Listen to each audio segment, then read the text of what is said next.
Bom, hoje a nossa conversa, ela passa por uma experiência extremamente rica. Alguém que, ao mesmo tempo em que foi empresário, que é empresário, além de empresário, em diferentes áreas também se fez político, porque entendia que para fazer mudança real é preciso ter atitude e ter a caneta na mão, senão você não consegue fazer mudança. Ele fez mudanças significativas em algumas cidades, como por exemplo Jaguaribara, foi uma cidade que foi preciso submergir nas águas para renascer. E ele foi o prefeito daquela cidade naquele momento em que a cidade renascia das cinzas, renascia do nada, não é? E a partir disso ele começou a construir outras ações, outros papéis, outros desenvolvimentos. É um exemplo de vida, de trabalho, de coragem, de experiência, de conhecimento. E vale a pena para você, jovem empresário, conhecer, entender, saber como ele fez as coisas acontecerem. E a nossa conversa hoje é sobre isso. Nós queremos falar com Cristiano Maia. Mestre Cristiano, você vai falar agora para jovens empresários. Já teve essa experiência, já falou várias vezes sobre isso, mas a gente queria que, antes de falar sobre o jovem empresário e o papel dele, falasse um pouco da sua história de maneira simples, objetiva. Conte um pouquinho da sua história para a gente guardar. Muito bem, obrigado pela oportunidade. A gente sempre diz que o que a gente aprende na vida é bom a gente deixar essa experiência de vida. Porque aí você faz com que algumas pessoas o copiem e vai ter sucesso lá na frente. Eu nasci em Jaguaribara, na fazenda Samaria. Daqui a pouco, o nome Samaria, eu vou dizer daqui a pouco como foi que surgiu. Eu nasci em 1950, em outubro de 50, acabei de fazer 74 anos. Meu pai foi casado 2 vezes, casou com a primeira mulher, ela faleceu, depois casou com minha mãe. Na primeira família houveram 6 filhos, 4 homens e 2 mulheres, e com a mãe houveram 7 filhos homens. Quando a primeira mulher faleceu, dividiu a metade com os primeiros filhos, a outra metade ficou com ele, com uma fazenda pequena, onde nasceu essa reca de filhos. Dentro de 10 anos nasceram 7. Todos homens. A gente, ao nascer, era no meio da mata lá, nascia lá com parteira e tudo. E já eu vim conhecer médico quando fui para a aeronáutica, depois de 19 anos. Só para voltar e dizer que como era parteira lá naquela época. Não morreu ninguém, vieram morrer já agora depois de adultos, dos meus irmãos, mais a segunda família. E eu estudava na fazenda, né? Meu pai trazia uma professora da cidade para orientar nas primeiras letras os filhos. Quando eu fui estudar, a gente todo dia ia para a cidade estudar ou a cavalo ou de bicicleta. Naquele tempo não existia moto nem carro. A gente ia todos os dias estudar. Quando depois que terminou, a mulher que ensinava em casa, na fazenda, a gente estudava na cidade de Jaguaribara, que ficava a 7 quilômetros, assistia a aula e voltava para ajudar na fazenda depois dos 7, 8 anos. Porque com 7, 8 anos a gente começava a trabalhar na fazenda. Eu com 9 anos já tirava leite, ajudava a tirar o leite na fazenda, eu fiquei assim até os 16 anos na fazenda. Fazenda Samaria. Samaria, muitas pessoas perguntam, tanto meu grupo todo em Samaria. Aqui nós temos Costura Samaria, Unidade Polar Samaria, Ração em Samaria, tudo é Samaria. Nós temos 9 empresas, todas elas são Samaria. Ração em Samaria, Samaria Camarões, Unidade Polar Samaria, etc, etc. Esse nome Samaria é uma cidade bíblica que tem em Israel, por onde Jesus Cristo muitas vezes evitava, porque os samaritanos não acreditavam na pregação de Jesus Cristo, e ele evitava para não haver teima. Até que um dia ele, passando na Samaria, de lado da cidade, encontrou uma pessoa acidentada e vinha saindo um samaritano de Samaria. Ele pediu, que ele não ia na cidade, pediu para aquele samaritano cuidar daquela pessoa que estava acidentada. O samaritano foi lá, levou, cuidou, ele ficou bom e tudo. E ele passou a dizer que na cidade existiam os bons samaritanos. Aí papai recebia naquela época, na época de 47, 50, antes disso um pouco, 42, até 50, recebia aqueles padres que vinham da região celebrar missas durante um período. Era uma vilazinha, aí papai comprou a fazenda e ele pediu para papai botar o nome dessa fazenda que comprou de Samaria. Aí nasceu o nome Samaria. Aí nós nascemos na Samaria, eu e meus irmãos todos da segunda família. Quando eu fiquei até os 16 anos na fazenda, ajudando leite lá, tirando leite, quando eu fui terminando o primeiro grau, eu sentia necessidade de ter que sair para estudar fora, que já Jaguaribara só tinha até as 2 primeiras séries do primeiro grau, que era a primeira e segunda, naquele tempo era até a 4ª série. Hoje vai até a 9ª, primeiro grau. Uhum. Aí eu fui estudar em Jaguaribe, passei 2 anos em Jaguaribe, lá numa casa de uma tia. Quando eu terminei o primeiro grau, já adulto, com 18 anos, aí eu senti a necessidade de ter de ganhar dinheiro para cuidar da minha vida. Porque lá papai era um rolo de filhos atrás de mim, só o mais velho ficou ajudando na fazenda, que eu sou o segundo. Aí eu vim para Fortaleza, ele veio comigo e escolheu um localzinho ali na Sena Madureira, em frente onde era o antigo palácio. Botou num quartinho lá atrás, e eu lá fazia o meu comer, alugou tipo uma pousadinha e estudei para fazer a escola de sargento da aeronáutica. Uhum. Eu fui na base aérea tentando fazer, e certo não era ali, eu fiquei até assim, não sabia como era que entrava na aeronáutica. Das 3 forças, eu escolhi a aeronáutica porque era que sempre teve unidade na capital. Exército é muito interior e Marinha vive no mundo, né? Uhum. E eu queria estudar, eu queria me formar. Quando eu cheguei em Jaguaribe, estava construindo a BR-116, eu vi aquelas obras, aquelas estradas, eu fiquei gostando daquele tipo de serviço. E botei na cabeça que teria que ser engenheiro civil. Fazer estrada para ajudar o país a crescer, o estado, tudo. Porque de Jaguaribe para cá não tinha estrada. Era toda estrada carroçada. Quando eu terminei o segundo grau, aliás, o primeiro grau, que eu já tinha que sair também de Jaguaribe, porque só tinha até terminar a 4ª série, né, que hoje era a 9ª. Eu vim para Fortaleza, como eu falei, comecei a estudar num cursinho que eu fui na base aérea, cheguei lá, encontrei, ficava assim dentro ali do comando, o sentinela mandou para o comando, não sei porquê, e eu fiquei assim rodando ali no corredor, sozinho, da mata, não conhecia ninguém. Aí apareceu um tenente assim, o nome dele era Mauro. Aí eu me lembro como se fosse hoje, ele disse, diga jovem. Eu disse, não, eu vim aqui para fazer concurso para ser especialista da aeronáutica. Que eu tinha lido, né, umas publicações que tinha isso e tudo. Aí ele disse, não, não é aqui não, você vai que orienta você na rua Floriano Peixoto, 918 Altos. Eu nunca esqueci esse endereço, que isso foi em 1969, 69, portanto faz, sei lá, 55 anos. Eu fui nessa rua Floriano Peixoto, 918 Altos, sabia nem o que era Altos. 918 Altos. Aí o Altos é que chegava do lado, tinha uma entradazinha que subia assim na escadinha, era na parte alta. Era um curso Mauel. Primeiro andar. Curso Mauel. Mauel. Era 2 tenentes, Mauro e Elcio, eles formaram essas 2 siglas do primeiro nome deles, que era esse curso que orientava. Eu estudei ali um mês, não passei. Estava chegando no interior, não deu tempo para aprender. Só a prova era em maio, eu cheguei em março, não passei, fui para São Paulo, em Escavida, Rio de Janeiro, aliás. Passei 10 meses no Rio de Janeiro, não arranjei de que veio, voltei para o Ceará, em 70, início de 70, com 19 anos. Aí fiz de novo o concurso e passei. Aí fui para Guaratinguetá, São Paulo, passei 2 anos na especialista da aeronáutica em São Paulo. Eu terminei agora Guaratinguetá, vim servir em Recife, e não tirando o foco de ser engenheiro civil. Eu não tinha um segundo grau, eu tive que fazer num ano só. Naquele tempo era uma dureza, 3 anos num, 99, aí eu fiz os 3 anos do segundo grau num e fiz vestibular para engenharia civil. E passei quando eu voltei de lá, eu tinha 21 anos, aí passei com 21 anos para engenharia e segundo grau. Isso foi em? Em 1972. 72. Eu vim no mês de 72, ia fazer 72 anos. Aliás, 22 anos em outubro. Eu sou de 50, cheguei em 72, no meio do ano. Comecei a fazer engenharia, passei... Aí a gente, na aeronáutica, a gente voa muito, né? Porque eu ficava na área de rádio radar, sincronizando a navegação, os radares das aeronaves, dos jatos, que iam para treinamento e tudo, e a gente fazia muito curso no próprio ITA, no CTA.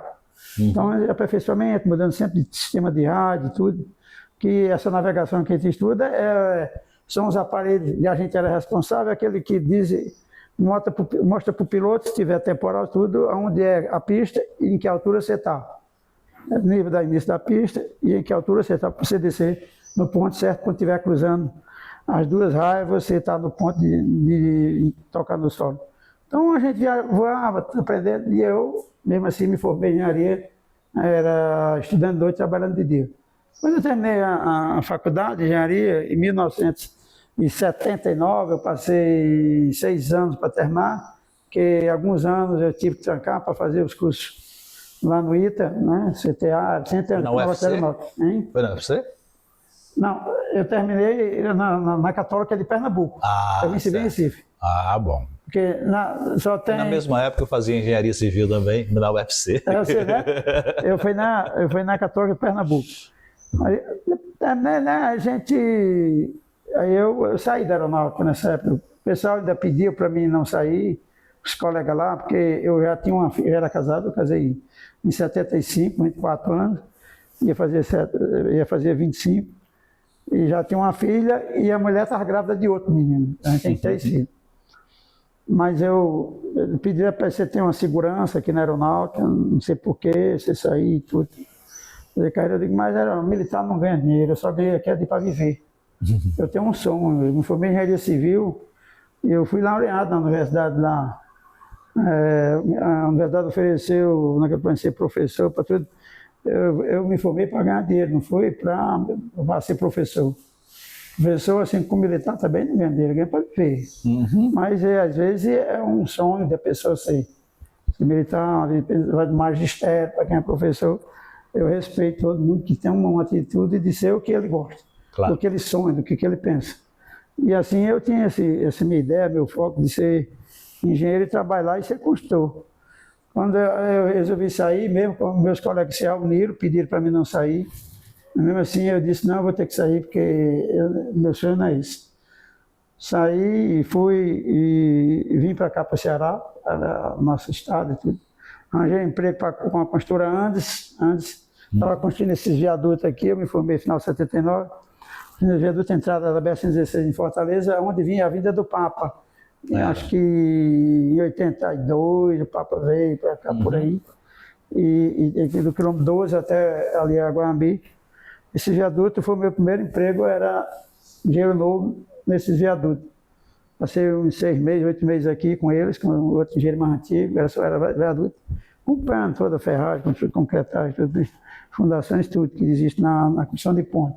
Eu fiquei especificamente nas pontes. Depois a gente ganhou uma licitação para implantar a estrada de Boqueirão Cesário de Rio Grande do Norte. Eu fui para lá da construtora antes, trabalhei lá até a gente terminar essa obra lá e depois eu saí da Andes, a Andes parou com esse contrato de manutenção que tinha com o DNR na época. Aí entre outra empresa, a Tetra Construções, que é do Crosiano, que ganharam a concorrência também aqui no DENIT para fazer de Boqueirão até lá de Divisa, até o quilômetro 250, que é de Pacajus até depois de Russa. Eu fiquei nessa área de manutenção, implantando tudo. Aí quando em 93, aí eu estava pronto, porque quando eu fui vendo, eu disse, agora está na hora de eu botar a minha empresa. Em 92, 93, eu me desliguei de emprego e criei a Construtora Samaria. Que eu vi que o Brasil precisava de empresa de manutenção. Muita empresa construindo e alguém tem que manter. Que as empresas não queriam, as empresas construídas não queriam continuar a manutenção, que é um contrato que ganha pouco e é lento. E eu queria um negócio para me começar, entrar na área rodoviária, que era o que eu queria, né? Aí eu entrei numa concorrência, ganhei, e a partir de 93 eu comecei a fazer manutenção nos trechos para o DNR da época. Até nessa rodovia, exatamente eu falei que trabalhei para a Tetra Construções, Pacajus até o Sombrio, que é o quilômetro 250, 200 km. Foi o primeiro contrato que a construtora Samaria teve com o DNR da época. Aí foi passando os anos, com pouco tempo eu estava já dominando o estado, na área do DNR, tinha contrato de manutenção na BR-116D, daqui até a divisa, Brecht Santo. Aí tinha contrato na residência de Sobral, que o DNR tem 5 residências. A SOP hoje, que é o DR da época, tinha 10, hoje são 12 distritos operacionais que cuidam por regiões de cada rodovia. E eu estou nessa área desde 93 até hoje. Hoje nós temos um contrato de manutenção na região metropolitana na SOP, que é sair do DNR, que eu perdi várias licitações de DNR para outra empresa do Rio, aí ganhei no Estado. A gente, para mudar o modelo de manutenção, a gente mudou tanto, eu fui o cabeça de mudar, porque a gente, antes era por pessoa, contratava pessoas, o órgão, e alugava o carro, e eu cheguei para mostrar para eles que o modelo europeu e o modelo americano não é assim. É uma empresa contratada e recebe pelo serviço que executou. Então a gente trouxe esse modelo, eu e os engenheiros aqui do DNR, e mostramos para o DNR em Brasília que o modelo ideal para a manutenção de rodovias não é por pessoa, é por serviço prestado. É difícil controlar as pessoas para trabalhar, é bom você ser indenizado pelo que você faz. E assim eles adotaram, a gente trouxe lá até um modelo lá tanto dos Estados Unidos que a Europa, é o mesmo tipo de edital, mostrou para eles, traduziu tudo, e o DNR implantou. Depois de eu estar aí 97, aliás, eu comecei aqui no ano de saí em 93, até 95 eu trabalhava para o DNR, em 96 eu levei esse modelo para o DR daqui. Aí o DR também começou a implantar a partir de 97 o modelo de faz um edital, o preço é um serviço totalmente guarda-chuva, onde você faz de tudo que tem na rodovia, limpeza, recuperação de ponta, tapa-buraco, tudo que tem na rodovia, roço, limpeza, etc, etc. Eles preparam um edital com quem der o menor preço, quem leva. Aí o modelo é esse, que até hoje. Então a gente adotou e eu ganhei na DR da época também, eu já trazia a experiência e assim a empresa nasceu. Ela foi crescendo e a gente foi comprando. Quando eu comecei, só tinha, na época quando eu comecei no DNR, eu só tinha duas caçambas e uma pá mecânica, não tinha nada. Hoje nós temos mais de 300 máquinas hoje. A maior máquina que tem de ponta de construção, restauração e implantação, nós temos no nosso canteiro de obra que é aqui no Eusébio. A empresa foi crescendo, a construtora, até no ano 2000 eu ainda era só com as empresas, só mantendo estrada, tanto a DR tinha saído do DENIT, que eu pedi as licitações, estava só com o DR. Eu resolvi ser prefeito da minha cidade no ano de 2000. Foi de 97 até 98, a empresa foi crescendo. O que foi que lhe levou a fazer essa mudança? De repente você é um empresário que vem lutando para crescer, para se estabelecer, para se formar, para construir uma estrutura de vida que fosse sólida, que desse tranquilidade para você ganhar o dinheiro que você gostaria de ter ganho um dia, e de repente você resolve ser político. Pois não era meu sonho nem meu foco ser político. No ano de 95, 96, Pai de Andrade deu ordem de serviço de construir o Castanhão. Ele assumiu a vice-presidência e o Castanhão estava numa pendência de uma ordem de serviço presidencial. Quando eu soube da construção do Castanhão, ela foi ser listada, depois foi a licença ambiental, o projeto andando. Quando chegou no ano de 98, 99, no início de 99, eu vi a construção da barragem, ia cobrir a cidade onde eu nasci e cresci, né, até os 16 anos. Por eu ser assim, engenheiro civil e ter a experiência de mundo, mais do que todos esses que estavam sendo candidatos a prefeito, potentes candidatos a prefeito, eu disse, eu vou me candidatar a prefeito por uma vez, mudar minha cidade e procurar uma indenização justa para aqueles que estão sendo cobertos pela barragem. Aí, no meio dessa coberta da barragem, 2/3 do município cobria a minha terra onde eu nasci. Cobria a Construtora Samaí, cobriu. Aí a indenização era muito pequena para todos, né? Minha mãe. Meu pai morreu em 72, eu tinha acabado de me formar na aeronáutica, eu estava em Recife, quando eu cheguei em Recife, já militar, sargento, com 2 meses, papai morreu, faleceu do coração. Aí eu peguei uma reca de filho abaixo de mim para ter que tocar, né? Aí eu fui arrimo logo deles, desde essa época, fiz 22 anos, tinha acabado de fazer 22 anos, meus tinha com 13, 14, 15 até 20. Aí tive que formar todos eles com pouco recurso que eu ganhava, mas...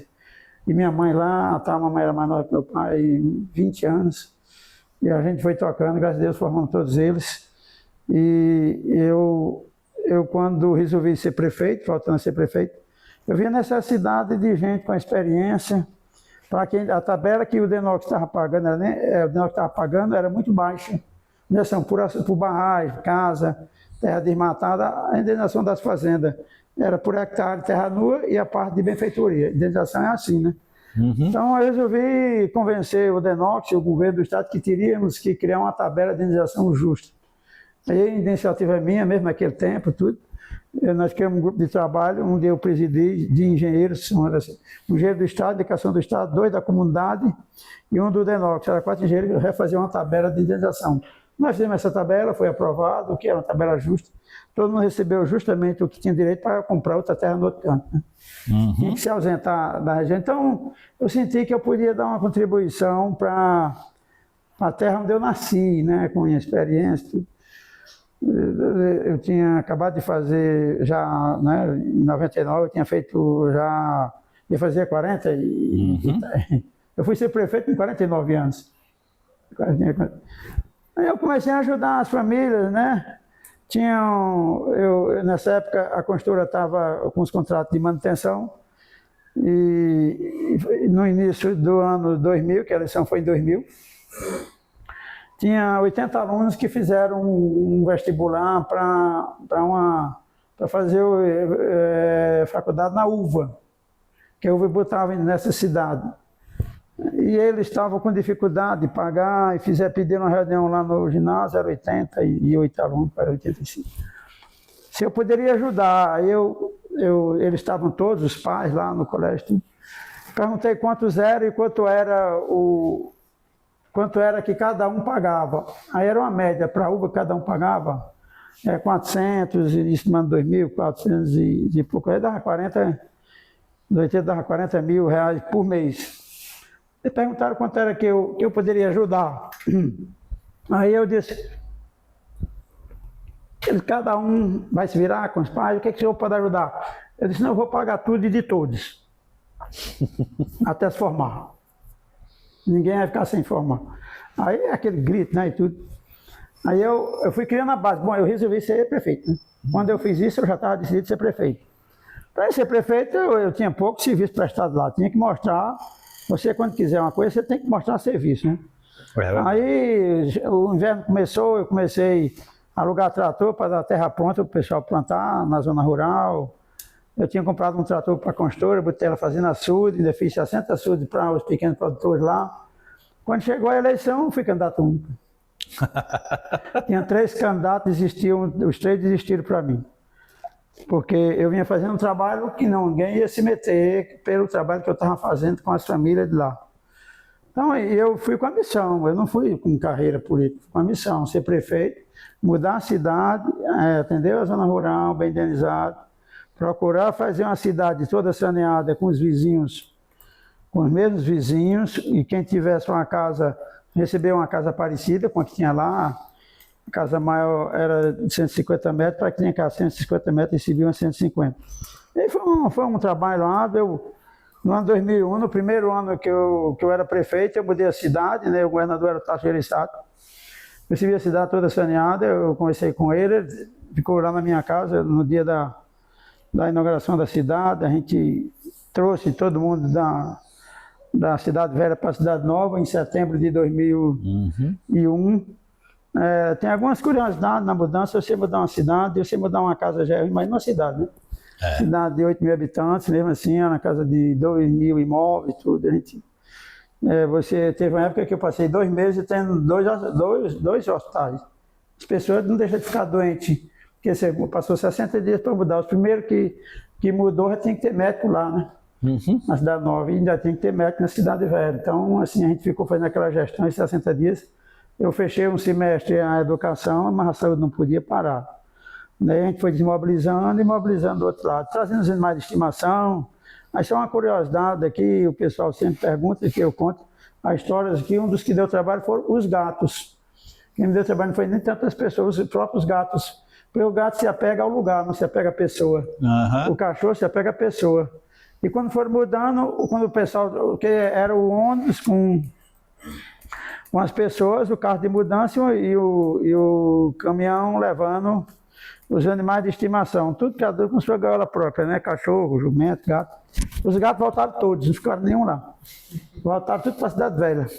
Aí era um monte de gato na rua, correndo para um lado para outro, porque à medida que a gente começou numa ponta da rua, à medida que ia saindo, a gente entrou com a empresa de Murino para que as pessoas não voltassem também.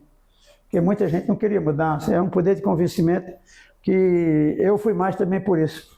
Porque só tinha eu, um do pessoal, tinha muito crédito, na época esse eu, mas eu tinha muito crédito dentro da população, por serviço que eu vinha prestando, tudo, por ser engenheiro e tudo. Aí o pessoal, quando tinha dúvida, vinha me perguntar, a gente fazia reunião semanal da importância da mudança, mas até hoje o pessoal tem saudade e pergunta, você gostava mais da Cidade Velha ou da Nova? Até eu, se você gosta mais da Cidade Velha, não, eu digo, eu gostava mais da Velha. Porque era muito aconchegante, todo mundo próximo, a praça ali no meio, tudo. Uma cidade ficou muito espaçosa, aquele negócio, tudo cenário, mas é diferente, aquele aconchego da praça junto ali e tudo. Mas era por bem da cidade, do estado, né? O Castanhão que abastece Fortaleza com água e tudo, e desenvolver a parte ajusante da barragem. Então, assim, aí eu mudei a cidade, fui para a Cidade Nova, trabalhei na cidade lá nos 4 anos, em 2004, o açude encheu em 16 dias, 17 dias, estava seco, encheu o Castanhão. Isso foi uma surpresa total. Eu tive dentro da barragem, lá no zero, uma semana antes, caiu, choveu mais de 1000 milímetros em 17 dias dentro da bacia do Castanhão. Não tinha tamanho os rios. No Tube, era de alto a alto, todos os rios para dentro do Castanhão, Rio Salgado, Rio Sucesso do Sangue, Jaguaribe, e deu um trabalho para mim danado, porque tinha muita gente que tinha sido indenizado, não tinha saído ainda, ele tinha sido indenizado, mas ficava nada, não tinha água, não tinha nada. A gente teve que botar helicóptero, trator, barco, socorrendo gente, e alguns animais, perderam-se alguns porcos que eles... Eu tirei gente já de dentro d'água, tirei dentro d'água com os barcos, correndo era barco de um lado e outro da barragem, a gente seguindo assim, me tirando gente de noite e dia, e mesmo assim de noite e dia chovendo direto. Foi um oró de dentro de 17 dias, o açude seco sangrou o Castanhão. Aí sangrou o oró e sangrou tudo. Aí, em 2004, quando eu saí, tinha até eleição, né, que ia ter sessão, eu tinha direito. Super bem avaliado, mas eu não quis, porque foi com a missão. Você tinha cumprido a sua missão. Minha missão foi cumprida, o pessoal fazia reuniões e pelejava comigo, eu não quero tudo, até que chegou o dia da convenção, fizeram uma reunião grande lá, eu fiquei aqui, eu vou só fora da convenção para a gente escolher quem vai ser. Quando eu cheguei lá, aquela multidão, fica, etc, muita gente pega meus braços, leva tudo, eu digo, não, eu disse que era uma missão, eu não posso fugir do meu foco, vai ser consultor, não quero ser político. Político é um mandato, eu acho. Todo mundo, vereador, deputado, presidente, governador, tudo só podia ser um mandato. Evitava muita corrupção, porque você vai para um segundo mandato, você vai começar a querer gastar dinheiro com coisa irregular para bancar uma campanha. Então não era o meu foco era fazer, nem o meu salário eu recebia. Meu salário, eu nunca usei carro de prefeitura, nem combustível, nada. O meu salário eu dava para uns professores, dava um cursinho para vestibular, nos alunos de lá para fazer vestibular aqui. Então, eu vim com missão, eu tenho que viver, eu tinha consultor e tudo. Em 2004 foi quando eu vim para cá e aí fui tomado de conta, eu caí dentro da empresa, né? Aí a consultora foi para frente. Eu vim, meus filhos estavam se formando, 2007, 2006, aí nós caímos dentro, o meu filho é engenheiro civil. Tenho 3 filhos, a mais velha é advogada, o segundo é engenheiro e o mais novo é advogado. nós ficamos dentro aí, eu comecei a comprar máquina, passando de conserto para restauração, construção, as principais obras do estado do Ceará, hoje fomos nós que fizemos hoje, a gente tem muita estrada, a gente dizendo assim, Canderatuba, Solonópolis, Xelô, Solonópolis, Poró, Jaguaribe, Guaratama, e antes de dizer que a gente fez, Inhuçu, Carnaval, Guaraciaba, Croatá, etc, pode dizer que a gente não dá para gravar o lance agora, meu filho Jaguaruana, perto de Mossoró e tudo, continuo trabalhando e plantando, agora eu estou terminando Xaramubim, um distrito tem lá, do Banabu, com duas pontes, uma sobre o Rio Banabu, 300 metros, e outra sobre o Rio de 100 metros, então a construtora está bem consolidada. E no ano 2002, eu ainda, 2003, 2004, já perto, mirando a prefeitura, saí da prefeitura, eu cheguei para que eu teria que tomar outro negócio, porque eu sempre trabalhei para serviço público, no dia que eu não gasto concorrência, eu podia não ter o que fazer. Uhum. Eu digo que tem que procurar outro negócio, eu chamei um colega que era engenheiro de pesca, aqui, ele foi colega meu no Colégio de Jaguaribe, ele tinha se formado, engenheiro de pesca, ele era engenheiro de pesca de algumas empresas, e eu disse, Jucimar, eu estou pensando em alguma atividade, sim, eu tenho visto alguns falar em criação de camarão. Eu disse, eu queria ver o que é que tem de novo na criação de camarão. Aí ele disse, é uma boa atividade, porque camarão no mundo tem aumentado o consumo e no mar está diminuindo muito. E já existe experiência na China, na Malásia, e aqui no Ocidente, Equador, alguma coisa, e México, alguma coisa. O Brasil, por isso já a gente, ele só tem 20 anos aqui no Brasil, mas quase ninguém tem. E vamos comprar uma terra, aí a gente alugou um helicóptero, aluguei para ele, escolheu uma fazenda ali em Paraipaba. Eu comprei uma fazenda todas as fazendas de camarão, 90% das fazendas, elas estão na foz dos rios. E as principais foz de rios é onde tem água salgada que entra, a maré entra todos os dias. No Icoreaú, Icuru, Rio Acaraú, lá, Acaraú, Coreaú, Curu, onde é a minha fazenda primeiro, Pirangi e Jaguaribe. Então, porque onde vai, o camarão é uma raça Vanamei, que é do Pacífico, mas ela se adapta muito bem em qualquer tipo de água. A experiência que a China estava fazendo, o Equador estava fazendo, e o Brasil tinha começado em uma área ali em Aracati pequenininha. Eu comecei a minha com 20 hectares, comprei essa fazenda ali na Foz do Curu, comprei com 20 hectares lá e comecei a fazer os viveiros, fiz 8 viveiros lá, até com o extrator da fazenda, da construtora. Hoje essa fazenda aí eu fui comprando vizinho, comprei o vizinho, fui subindo o rio. Hoje nós estamos lá com mais de 500 hectares de viveiro. Comecei com 20, tem mais de 500 inteiros aqui no Paraipaba. Aí, quando fui aumentando, se compraram fazenda, quando ela chegou uns 300 hectares já, hoje ela tem mais de 500. Aí a fazenda foi crescendo, quando foi isso todo mundo diz como assim, eu nunca me esforço para crescer, a gente continua crescendo todo dia. Todo dia eu estou ampliando minhas fazendas e aumentando minhas indústrias. Então, em 2015, 2014, eu comprava a porlava, que é o início do camarão, logo depois da eclosão do ovo, ele leva até 22 dias para você botar ele para... Ele é uma lava, até 10 dias ele é uma lava, depois de 10º dia ele deixa de ser lava e passa a ser uma pós-larva, né? Era uma lava, pós-larva. Aí cada lava é um dia, pele 1, pele 2, pele 3, pós-larva 1, 2, 3, 4, 10, é pele de 10 dias. Com 10 dias que ele passa da eclosão até chegar, virar uma pós-larva, é uma lava. Então aí aquela Galvão botou à venda o complexo que ele tinha, um laboratório em Touros, que era Galvão, que ela tinha sofrido uma cheia muito grande em 2004, outra em 2008, 2009, lá na foz do Rio Açu.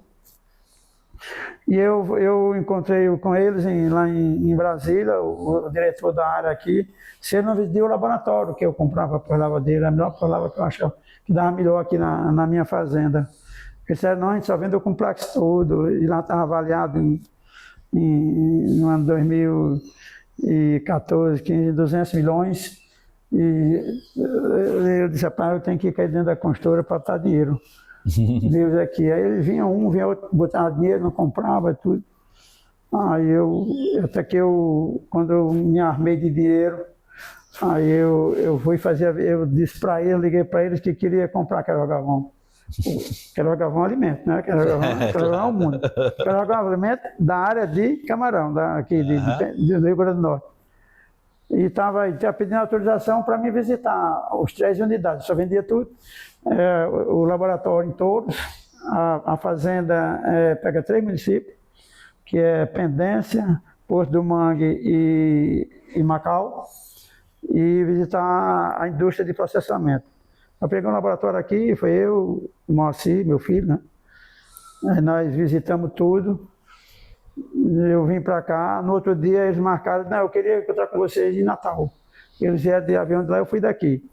Eu levei minha esposa e tal.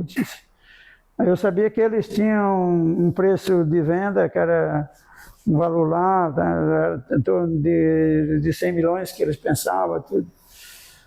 Era metade do que eles na avaliação da empresa da alimentação. Aí eu botei um dinheiro lá para eles e eu disse, assim, eu tinha juntado o dinheiro para botar dinheiro para pagar, né? Passei 3 anos, de 2014 até 2016, 2 anos trabalhando dentro da empresa, pegando várias obras grandes, principalmente essa que eu falei, Solar Nova Queiroz, uma obra de mais de 200 milhões. Aí eu cheguei lá e disse, eu pago tanto e pago amanhã. Eu pago 80 milhões e pago amanhã. Aí eles encerraram de lá, está feito o negócio, pronto. Aí eu comprei aquela Galvão, aí a gente disse, agora eu vou para dentro, né? Ensinar a criar camarão. Porque lá tinha prejuízo, estava desde 2001 que ele tinha, só era no prejuízo.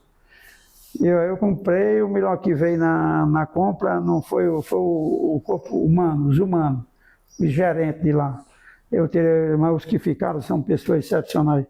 O gerente dos laboratórios é a mesma, desde quando ficou. O gerente da indústria é o mesmo. E o engenheiro de campo, que eu botei o gerente de campo da fazenda, eu tirei, botei um engenheiro que era bom lá. Aí saí tirando os caciques todos, tinha muito cacique da fazenda e da indústria, muito cacique, e deixei a maioria de gente do campo, gente de mão do pé mesmo. Deixei só um bom gestor e um coordenador por área. A gente fez uma divisão de área dentro da fazenda. E eu e o Moacir, meu filho, nós já tínhamos aprendido a criar camarão aqui de 2001 até início de 2016, foi quando a gente comprou lá. Aí nesses 8 anos de Potoporã, que já ganhou umas 4 Potoporã, ou 5, e ela vale. Recebi proposta de 10 vezes mais do que eu paguei, um grupo chinês querendo comprar, e eu entendi no mundo que eu vendo, que eu vou fazer o que do dinheiro? O que eu sei fazer é isso. Dentro do banco eu vou começar um negócio que a gente não sabe, isso aqui eu sei, que eu entendo. Eu conheço. Eu tenho dito para os jovens, empresários e tudo, para quem está começando, tudo que eu for fazer, você aprenda o seu negócio. Você conheça, para quando você for perguntar a um dos seus gerentes, você saber o que ele, saber questionar com ele. Porque muitos gerentes às vezes quer vender o peixe dele. Aí você não estando totalmente dominando a área, você vai ser ouvido por uma pessoa que não tem responsabilidade de pagar. Porque dentro de você ter responsabilidade de pagar, você tem que conhecer o que é que você está pagando. Você tem que conhecer o negócio. Assim, eu fui engenheiro residente, eu passei uma época aqui, voltando aqui para a construtora, tinha um subempreiteiro meu que dizia que eu fazia o trabalho aqui de 16 pessoas na minha construtora. Em 2 eu devo fazer trabalho aqui de 16, não mais de uns 15, ainda é por aí, 12, 13.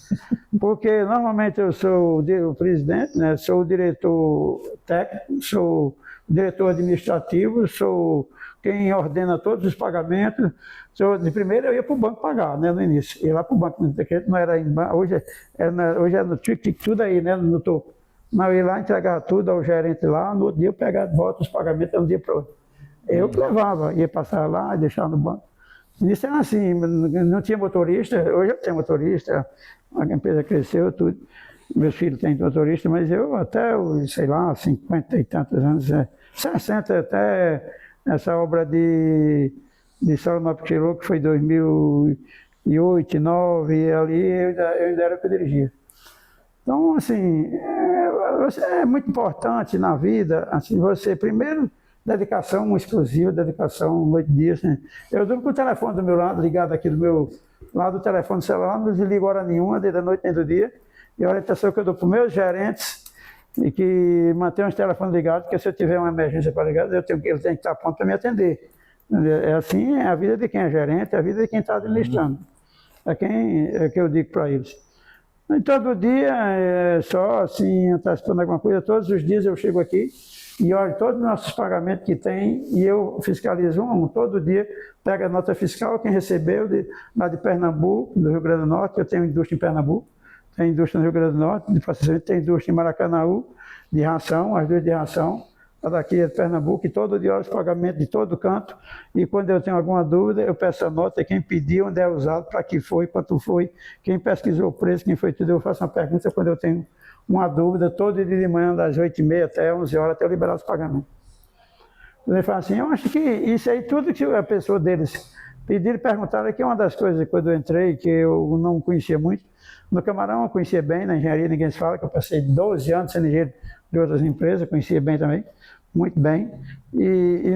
Quando eu fui comprar a Poporã, a gente começou a criar camarão em 20 hectares, né? Então a gente passou vários anos aprendendo como é o melhor viveiro, qual viveiro, cada viveiro tem uma peculiaridade, e cada setor tem da administração, vigilância, onde é que vende o camarão, quem compra, onde vende, tudo isso aí, a gente foi aprendendo todo o processo. Hoje não, a gente vende o camarão, eu vendo para camarão, todo dia a gente tira em torno de... Todo dia a gente tira 50 mil quilos por dia na fazenda lá do Rio Grande do Norte. A gente produz 1.200.000 quilos mês de camarão. Vai quase todo para o processamento e eu mando para o país todo. De Manaus a Porto Alegre a gente atende o camarão hoje. E a empresa lá, que a Carol Galvão passou, segundo a consultoria de lá, é a consultora minha também. Ela me perguntou no outro dia, faz um ano, Cristiano, eu queria saber por que é que, desde quando eu entrei aqui em 2016, todos os anos a Potoparã dá lucro na mão do senhor. 2016, 17, 18, 19, 20, 21. Não teve um ano que chegou nem perto de entrar no vermelho. Toda vida é lucro bom. A gente tem que pagar lucro real todos os anos. Por que é que na época da Querões, do ano 2002 até o 2000, nesses 13 anos, 14 anos, todos os anos deu prejuízo, todos os anos deu prejuízo. Eu disse assim, vai muito o olho do dono, ela disse, essa justificativa a gente vê ouvir muito, mas não é isso aí não, tem que ter outras coisas. Porque a Queiroz pagava muitos executivos para tomar de conta. O executivo lá tinha da área de venda, da área de compra, área de estrutura, área de ampliação, todos esses executivos. Eu disse que foi por isso que ela tinha prejuízo. Um executivo só tomava de conta de tudo, desde que ele fosse dedicado. Ele tem que saber tudo, não é para ele fazer só uma área de porlava, só uma área de ração, uma área só de aeração. Tem que saber tudo e concentrar no profissional lá de dentro. No técnico que está lá, que o salário é bem mais baixo, tem muito menos luxo e roda a fazenda e dá incentivo. Lá todo mundo ganha no resultado, 100%. A meta é essa, quem atingir aqui, do rançoador ao vigia, todo mundo ganha. A meta para atingir é tantos quilos dentro desse veio, que quando atingir, todo mundo ganha. Um salário quando está despescando. Então, hoje, a maioria dos que trabalham comigo tem moto, tem carro, todo mundo. Mas todo mundo é incentivado. Eu incentivo aqui nas indústrias também. Quando a gente atingiu a meta, todo mundo ganha produtividade. Todo mundo eu divido. Isso aí, na construtora também, quando a gente pega uma obra de um ano, a gente termina essa obra em 9 meses, todo mundo vai ganhar um salário a mais. E todo mundo vai ser deslocado para outra obra, e se sair daqui, todo mundo volta. Às vezes, quando eu estou sem obra, demito, mas na hora que a gente ganha uma obra, pouca obra, tem que tirar um bocado, eles voltam tudo para cá, porque sabe que a gente paga em dia, incentiva, dá prêmio para quem termina a obra primeiro. Tudo. E assim você tem que trabalhar junto com todo mundo. Não adianta você Eu chego e converso com todos, com o mais nível, faço reunião no meio dos sacos, no meio do armazém, cheio de saco com eles lá, discutindo a paz. Doutor, é melhor diminuir a densidade? Não, eu não quero diminuir a densidade. Por que você quer diminuir a densidade? Não, porque o camarão está morrendo, porque eu acho que a gente está faltando aeração, aí eu chamo logo, ó, bora pedir aeração, aerador, mas está faltando coisa para o teu viveiro, porque todos eles querem ganhar. Ele tem que tratar no mínimo 8 mil quilos lá quando despescar. Tirar menos de 8 mil quilos, ele não vai ganhar. Aí fica faltando 20 quilos, não, é 8 mil quilos. Tirar 7.899, não, é 8 mil quilos. Para não furar, desce, não é que vai descer. Não, é todo mundo. Atingiu, ganha. Aí mais danado. Então, na outra dia, agora vamos botar mais aerador, vamos trocar mais água. Porque tinha um lá que ganhava, tem gente, se aprende com muita gente lá de baixo. Teve um viveirista lá que ele ganhava todas as vezes, ganhava os prêmios. Ele tinha 3 viveiros, ele ganhava, com média de 3 em 3 meses, ele ganhava mais 16, 18 salários no ano. Aí juntava tudo. Aí ele, rapaz, eu quero saber, eu perguntei para o engenheiro nosso lá, né? Rapaz, por que ele sempre ganha? Não, aquele rapaz que sempre ganha. Eu quero ir lá no viveiro dele, ver o que ele faz, para saber como é que ele ganha e os outros não ganham. Ele tem alguma coisa, ele faz. Ele não dá uma ração especial, ele não faz nada. Aí nós descobrimos, depois ele mesmo disse, não, é porque depois eu fui ver, nós depois descobrimos que o camarão gosta de água nova, como todo ser vivo gosta do animal, do ambiente melhor. Então a gente drenava uma vez por semana, 10 dias, 15 dias, ele drenava direto. Aí botava água nova todo tempo, entra mais alimento natural. O camarão come alimento natural, 60% era natural, 40% é ração. O que ele fazia? Ele botava dois aqui, botava uma tábua em cima, ficava drenando por baixo, a água saía direto, ninguém via, a água saía de baixo, ele abria lá na entrada com porta de abastecimento, entrando água nova direto. Aí os camarões se alimentam ganhavam. Aí eu disse, cabra inteligente danado. Aí eu disse, rapaz, vamos fazer mais isso, rapaz. Não, é porque tem poucas bombas no estado do Rio. Aí quando eu recebi, tinha 19 bombas, já tinha 36 bombas. Eu disse, bora comprar mais 20 bombas, eu quero todo mundo drenando. Aí eu comprei mais 20 bombas. Lá você foi lá, não foi? Teve lá. Um festival de bomba lá. E é impressionante você ver isso que o doutor Cristiano comentou, do motivo para que se tenha de fato sucesso e sucesso financeiro dentro da operação. Você passa por todas as áreas, não só da fazenda, mas também da indústria de beneficiamento, como laboratório. O doutor Cristiano sabe de tudo. Sabe de tudo. Então esse papel dele de fazer o trabalho de 12 pessoas, 12 executivos, que talvez tivesse a mais, numa empresa mais inchada, o doutor Cristiano conseguia entender e direcionar para que você tivesse resultado. Então, era um entendimento absurdo que você via que o doutor Cristiano tinha de dominar aquele negócio, fora os outros vários negócios que ele tem, e você vê que não tem muito segredo para você ter sucesso, é foco, direcionamento, é você conseguir fazer o básico bem feito. Isso é simples, né? Ser simples para poder conversar com cada um que está ali na sua respectiva área para que se tenha sucesso. Eu acho que isso é algo que a gente como jovem tem que levar para a nossa vida, né? Não adianta a gente querer criar muita firula, inventar demais, reinventar a roda, porque tem que fazer o básico bem feito. Fica, Dempão, um detalhe importantíssimo para a gente guardar. Para ter sucesso em qualquer tipo de negócio, seja ele qual for, primeiro, acredite naquilo que você está fazendo. Tenha fé naquilo que você trabalha, tenha força, coragem, vontade, determinação, disciplina para não só estudar, porque é preciso saber tudo sobre aquilo que você faz, como também para executar. Porque se você não executa da maneira correta, no tempo certo, com as pessoas corretas, você não consegue chegar a ter os resultados que você busca. Foco, disciplina e determinação para poder conseguir fazer as coisas. E mais ainda, é preciso que você se cerque das pessoas certas e coloque-as nos lugares certos. E mais do que cercar das pessoas certas e colocá-las nos lugares certos, que você as eduque, que você as qualifique, que você as ensine, que você as prepare e que dê condições para que elas possam, de fato, fazer aquilo que você quer que elas façam. E mais do que isso, não entre em nada que você não conheça, não entre em nada que você não acredita.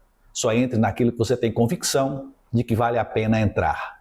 Porque quando você tem consciência de que vale a pena entrar em alguma coisa, você luta com muito mais determinação por aquilo e você tem muito mais chance de ter sucesso naquilo.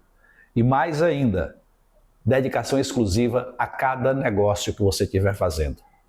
Naquele momento em que você está construindo estradas, seu foco é na construção de estradas. Entenda tudo sobre construção de estradas e se determine a construir cada obra como um projeto único, com prazo determinado para ser acabado. Desafie as pessoas que trabalham com você a cumprirem com esses prazos. Premie-as quando elas conseguirem resultados que você quer. Quando você muda para camarão, e isso vale para qualquer outro negócio que você fala, tenha foco absoluto no camarão que você vai produzir. Estude tudo sobre aquilo que você quer saber, que você precisa fazer sobre camarão. E procure aprender com as pessoas que de fato executam as coisas. É nas pessoas mais simples onde você vai encontrar mais sabedoria. Não as menospreze. Não são os executivos que vão te ensinar as coisas. São aqueles que fazem. Então olha para aqueles que fazem, aprende com eles, ouve essas pessoas, porque elas é que vão te trazer sucesso mais na frente. Consegui entender o que você disse? Ficou alguma coisa mesmo? Não, é por aí. Eu, quando fui criar camarão, além de eu trazer desse colega que tem de pesca, eu queria outra atividade fora serviço público, minhas máquinas trabalham serviço público, né, de asfalto, faz serviço público. Mas no camarão eu fui ver como era, quem produzia no mundo, quem seria meus concorrentes. Quem era que poderia comprar e quem poderia produzir para concorrer com a gente. O Japão é um grande país, ele compra tudo, do camarão ele não produz, que é frio, o camarão só se dá na água quente. A Europa compra todo camarão que consome. E os Estados Unidos, uma parte dos Estados Unidos também não produz em todo o seu território. E como havia um aumento de consumo em função do crescimento da população, eu acreditei nessa atividade nova que estava surgindo. Então, assim, a gente tem todo negócio que você for entrar numa atividade nova, você procurar pesquisar. Eu sempre gostei de direcionar para a área de alimentos, porque eu nunca fui para a área de mecânica, tecnologia, e nem de próprio hotel, que eu recebo proposta aqui para ser sócio de muitas coisas. Mas eu quis ir para a área de alimento, que eu, fora depois de serviço, que era estrada, eu digo, agora eu vou para a área de alimento. Porque a gente produziu leite, queijo, lá na minha infância. E a gente sempre vendia, produzia boi, vendia carneiro. Hoje eu tenho umas fazendas que eu produzo leite, ainda em Jaguaribe. Eu sou bom produtor de leite em Jaguaribe também. Uhum. E eu produzo leite e faço recria, engorda de boi nos filhos das vacas, tudo. Eu tenho 8.000 hectares de terra lá em Jaguaribe, 6 fazendas. Eu crio gado lá, não só assim como foi a minha origem. Eu gosto muito de gado, eu gosto de ver as vacarias no curral e tudo é bonito. O lucro é pequeno, mas eu também aperto o parafuso e faço elas dar lucro, né? Que eu vou para dentro. Quando eu chego na fazenda, eu entro no curral, eu fico questionando os vaqueiros, gerente, porque aquela vaca está assim, porque aquela vaca está assada, porque não já venderam aquela vaca. Ela já tem idade de ser vendida, ela não é uma vaca que está produzindo bem. O meu olho clínico, foi a vida assim, até os 16 anos, sempre fui de olhar as coisas. E de gado, eu entendo muito de gado. O leite é muito barato, a gente vende leite de praticamente desde quando eu nasci. Eu fui escolhido embaixador da Process, Inclusive dos Produtores do Ceará. Eu presido a Associação Nacional da Cadeia Produtiva do Camarão. Amanhã eu tenho uma reunião com o vice-presidente Geraldo Alckmin, lá em Brasília, que ele é ministro do MDIC, e nós temos um pedido lá para cobrar imposto de camarão importado, e ele marcou a reunião para amanhã, às 15 horas. Amanhã eu reunião com ele, eu vou representando o setor de camarão do Brasil, que eu sou o presidente, e lá eu vou explicar para ele, está tudo na minha cabeça, eu não escrevo nada, eu tenho, graças a Deus, uma memória muito boa. Eu vou dizer para ele lá o porquê de que a gente fez aquele pedido, quanto custa eu produzir 1 quilo de camarão aqui no Brasil, quanto custa produzir no Equador, quanto custa produzir na Índia, na Malásia, na Tailândia, que são os países que querem botar aqui, a gente não pode concorrer, não ser uma concorrência desleal. Eu digo em todo canto, eu não tenho medo nos fóruns, eu digo, eu não tenho medo de concorrência, eu tenho medo de concorrência desleal. Se ele produz mais barato que eu, porque ele não tem incidência sobre a folha lá. Eu no Equador foi onde é um país onde eu passei mais tempo vendo como é que eles produzem lá, em Guayaquil, eles lá incidem só 17% sobre a folha. Nós aqui passa de 50%, quando você inclui todos os encargos, 13º, e mais 40% sobre multa rescisória, quando você demite, etc, etc, etc. Então, a gente passa vai a perto de 100. Então, e vai em toda a cadeia, né? Toda a cadeia, na pós-lava, na criação, no processamento, no processamento, na fábrica de ração, todo o canto da mão de obra. Então, a gente fez uma conta e eu levei uma planilha, a gente apresentou lá do MD que a gente já teve a aprovação dos 2 ministérios, MPA e MAPA, e Ministério da Pesca, né, e o Ministério da Agricultura e Pecuária.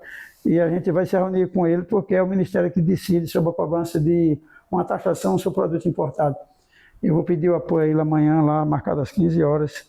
Eu represento o setor, já quis sair, que eu passei 20 anos presidente da Associação Cearense, Criador de Camarão, e eu disse, tá bom, vai aparecendo outros aí.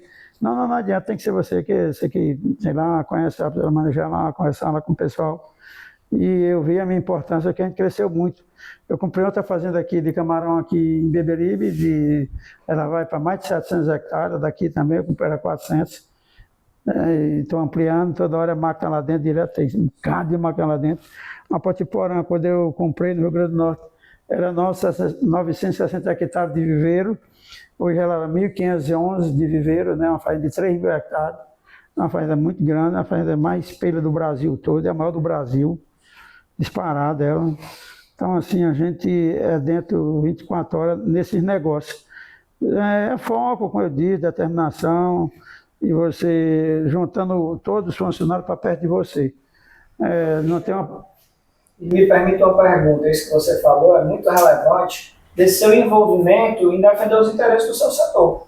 O que é que você acha que é importante nós, como AGE Fortaleza, como os jovens que estão aqui hoje, que tem diversos setores, o que é que você acha relevante do jovem defender os seus interesses? Por que nós, como associação, devemos fazer isso? O que é que você acha relevante, principalmente quando a gente fala de futuro? Né? A gente está defendendo o futuro do nosso jovem empresário. O que é que você acha relevante disso? É muito importante. Ele lá me recebe, se eu pedir... Olha, quando chega na política, eu fui prefeito, saí da política, mas eu procuro me aproximar em todos os governantes que esteja no momento. Sei lá qual for, eu tenho minha posição, mas eu tenho meus negócios, eu represento o setor. Quem tiver com poder, eu estou próximo, sei lá quem for. E mostro por que preciso me aproximar dele. A gente precisa, porque muitos dos seus negócios são trazados pelo próprio governo. O governo, muitas vezes, quando ele não atrapalha, ele já está ajudando. Uma licença ambiental leva anos para ser saída, uma licença quando tem um IARIMA no meio, 2 anos.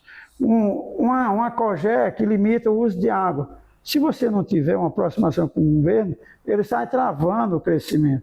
Você tem que ter conhecimento com tudo que é governo de plantão.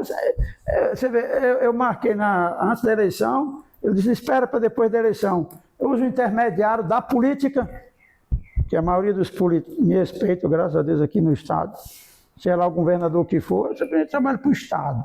Mas, independente, o jovem que tem uma empresa, ele tem que ser sindicalizado, fortalecer o sindicato, fortalecer a associação, mas fortalecer mesmo, contribuir, escolher um líder, para ele ir para os fóruns, ele estar próximo dos secretários, mostrar que quer trabalhar, mostrar que quer ajudar o Estado, mostrar que quer crescer. Eu estou ampliando, eu quero crescer, eu quero ajudar o Estado, quero gerar emprego, quero aprender, quero gerar mais renda, pagar imposto. Porque nós empresários, a associação dos jovens empresários, é quem sustenta a nação. Nós é quem pagamos impostos. Estão todos empregados aí, todo mundo. São todos empregados nossos. Não é quem pagamos. O governo é repassador, recebe meu e paga eles ali. Então, eles têm a obrigação de nos atender. Desde que você tenha um representante, você tem que ter um representante forte, representante que seja ouvido, pelos governos, isso é fundamental. Tanto que eu quero sair há muito tempo já, eles não deixam, porque eu sou respeitado, graças a Deus, sou respeitado, chega assim, eu não me vanglorio, minha mulher é quem diz, tá bom, não, passar, vai para Brasília, vai para Natal, vai para Pernambuco, vai aqui falar com o governo, de vez em quando aí, tudo. Poxa, foi o dom que Deus me deu, né, de líder tal, de setor e tudo, e eu estou contribuindo com as futuras gerações, meus filhos e tudo. Até eu tenho 3 filhos, quem é mais líder é a minha filha, mas ela é só na parte comercial, ela gosta de magistério, gosta de que lá, tem uma escolinha, tem tudo. Mas eles outros dizem aí, vamos aproveitar o papai enquanto está aqui. Porque o negócio depender do governo é com eles. Eles dizem mesmo, vamos aproveitar o papai enquanto está aqui. Mas assim, vocês lá, como uma associação de jovens, fortalecer essa associação com esses fóruns, com essas entrevistas, mostrar para os jovens que tem que estar juntos. Não adianta divergência. Rapaz, quando vai ter uma eleição, eu fui presidente da Associação Nacional, da Assembleia de Criador de Camarão, fui presidente 3 vezes, aí eu quero que eu me eleger, apareceu outro candidato que vivia muito da associação. Aí eu disse, não tem disputa, você quer, então é seu. Pode trabalhar. Aí os grandes disseram, não vamos aceitar ele, porque ele quer muito tirar vantagem na feira que faz e tudo. Você vai criar outra associação para você comandar, porque senão não tem quem represente em Brasília, não tem quem represente nos estados. Porque os governadores colocam o seu marcado, eles recebem. Eles sabem da minha postura, que eu peço para o setor, não peço para mim. Eu peço para o setor. Eu quero o setor crescendo, eu quero o setor gerando emprego, eu quero o setor pagando imposto, eu quero isso, quero o estado crescendo, quero o país crescendo. Então assim, embora que a gente encontre muita trava no meio, tá no meio, é difícil, você passa algumas noites preocupado, porque aquele negócio está havendo muita barreira por parte do Estado, muita taxação, surgindo imposto. Nessa reforma tributária, eu dei umas 10 viagens a Brasília, tentando destravar, tentando controlar. Não é pagar imposto todo mundo, esse alimento não pode pagar. Nós temos um instituto lá que orienta tudo sobre imposto, a gente se reúne, eu pago, ajuda a pagar ele lá. Tem 45 consultores só para trabalhar a reforma tributária, nós temos eles lá, todo dia que eu vou lá me reúno com eles e vejo onde é que a gente pode se salvar, né?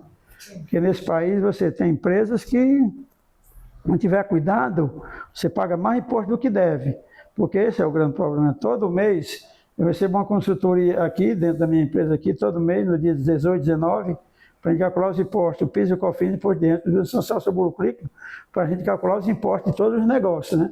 A gente fica só discutindo aqui o que foi de investimento, o que é que pode compensar no imposto de renda, nos 5 anos, 10, tudo passa só diminuindo imposto aqui dentro, porque senão você vai pagar mais do que você deve, entendeu? Isso é uma coisa que tem que tomar cuidado desse negócio. Você não pode pagar mais do que deve, entendeu? Vamos assim. Meu filho, aí, assim, a associação, a AGE, eu admiro vocês, elas têm que ser fortalecidas, sim, cada vez mais. Procurar onde tiver jovem, eu ia até mandar um dos meus filhos também para se associar lá. Esse aí que entrou agora aí e o outro. E eles têm boas ideias, os 3 talvez, boas ideias para experiência, já estão dentro dos negócios há muito tempo já aprenderam um bocado, né? Mas, assim, eu agradeço muito vocês terem vindo aqui. Eu falei poucos das indústrias, mas em 2019 eu comprei a indústria que foi da Trau, ela era Freerib, depois ela Freerib ali no Anel Viário, ela passou para a Nutrec, depois Trau, uma empresa holandesa, familiar. Ela botou a venda da indústria daqui, de Fortaleza e de Teresina. Eu rematei a daqui, era quem desse o menor preço, eu botei o menor preço. Ganhei, ela produzia 1.000 toneladas por mês. Na nossa meta, daqui final de ano, sendo produzido 10.000 toneladas por mês, era 1.000 toneladas. A gente está com 8.000 toneladas, já estamos produzindo lá. Assim. É uma coisa, mais alguns ensinamentos que a gente precisa guardar, não é? A gente fala muito em sustentabilidade. Ele dizia antes da conversa da gente que a minha preocupação não é exatamente com esse conceito de sustentabilidade que está no meio do mundo por aí, mas é com alimentar as pessoas. é com tirar a fome das pessoas, e eu só posso tirar a fome das pessoas lhes dando emprego. E eu só posso lhes dar emprego se eu tiver um negócio em condições de funcionar gerando lucro. Porque se ele não gera lucro, eu não gero emprego. E se eu não gero emprego, eu não promovo desenvolvimento. E mais do que isso, eu preciso qualificar as pessoas para que elas possam fazer as coisas certas da maneira correta e, consequentemente, eu tenha os resultados que eu espero ter. Eu compro um novo negócio e eu não compro um novo negócio apenas para comprar, para aumentar o meu escopo de negócio. Eu compro um novo negócio porque eu vejo naquele novo negócio a possibilidade de crescer. E quando eu compro, eu já me determino a multiplicar aquele negócio por 1, por 2, por 3, por 10, por 1000, por quanto ele seja capaz de gerar resultados. E enquanto eu não consigo chegar a isso, eu não me aquieto e não vou atrás de outro negócio. Eu preciso estar sempre empreendendo. Eu preciso estar sempre buscando desafios novos, porque se eu não buscar desafios novos, eu me acomodo. E se eu me acomodo, eu não vivo. Esse é o exemplo de quem é empreendedor, não por ser empreendedor, mas por ter consciência de que a minha capacidade de produzir vai sempre além daquilo que eu já fui capaz de produzir hoje. Eu sempre sou capaz de fazer muito mais. Mas para isso, eu preciso ter consciência do todo. Eu não existo como um negócio. Eu existo como parte de uma sociedade. E se eu não contribuir para que essa sociedade se desenvolva, eu não vou ter possibilidade de crescer continuamente. Isso é ser sustentável. É ter a possibilidade de crescer continuamente. Eu só cresço continuamente se eu tiver resultado positivo nos meus negócios, se eu tiver pessoas preparadas para isso e felizes por estarem trabalhando comigo, e se eu respeitar o entorno onde eu vivo. Se eu não tirar do espaço onde eu posso criar camarão mais do que ele me dá, eu não vou conseguir fazer com que amanhã ele esteja produzindo camarão. Então, tenho que respeitar o ambiente em que ele está se inserindo. Isso é ser sustentável. Econômico, ecológico e social. Está tudo aí dentro. Tem mais alguma coisa, meu amigo, que você quisesse tirar dessa cabeça de sabedoria que a gente tem aqui? Dizem que o cearense tem a cabeça grande, a dele é maior ainda do que a gente possa imaginar. O que comporta aí dentro é muito. Teria mais alguma coisa que você quisesse tirar? Eu considero muito relevante isso que você trouxe para a gente, doutor Cristiano, e queria entender da sua parte do que é que você pensa no quesito da educação.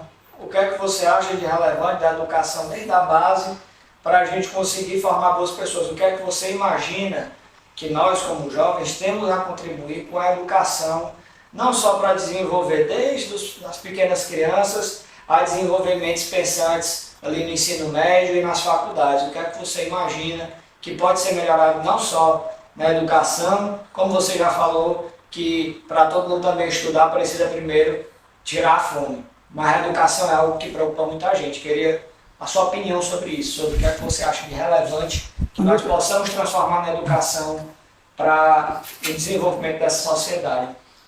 Lucas, é uma pergunta boa. O exemplo maior sou eu. Eu nasci no meio da mata e eu vi que só através da educação eu poderia crescer. Eu queria me formar em engenharia, mas eu sou no meio no meio do paiol, um grão de qualquer produto que você imaginar. O modelo de educação do Brasil, eu acho que é quase todo errado e baixo assim. Em função de todo mundo ser aprovado, que tem a capacidade de passar ou não. Todo mundo na universidade passa, se forma e sai quase analfabeto formado. Todo mundo termina o segundo grau sabendo pouco ler e escrever. Não é por aí. Eu acho que nós temos que ter mais ensino de qualidade. Cobrar do aluno, cobrar do professor, cobrar do secretário, cobrar dos governantes, escola de qualidade, ensino de qualidade, se é tempo integral ou não, mas tem que ser para aprender. Você vai para a escola para aprender, para disputar mercado. Não é aqui, é no mundo. Hoje o mundo é muito globalizado. Se nós ficarmos atrás na educação, nós vamos ficar cada vez mais pobres. É por isso que o país não decola. E a base está na educação. Porque vai chegar gente aí com 20 anos formados que não disputa nada. Eu não vou nem dizer o número de hoje engenheiros formados no nosso país, tirando o ITA, que é uma boa escola, as outras universidades não prepara técnico para o mercado, não prepara técnico para ele ser empresário, não prepara técnico para ganhar dinheiro, para ir disputar nos Estados Unidos, na Europa, no Japão. A gente tem que estar em nível de qualidade, nível de educacional com todos eles. Isso tem que passar por uma revolução na educação. Desde o primário, aprender matemática, todas as matérias, português, aprender a ler e escrever. Eu estou com meus netos lá, eu estou sempre colado neles. Tem um neto que é um que vai sempre lá em casa, ele tem 12 anos, ele está na 7ª série, ele fez agora o Enem, foi bem avaliado no Enem, ele na 7ª série. Ele já deu 150 livros, 150 livros, ele já deu 150 livros. Fala inglês fluentemente, com 12 anos.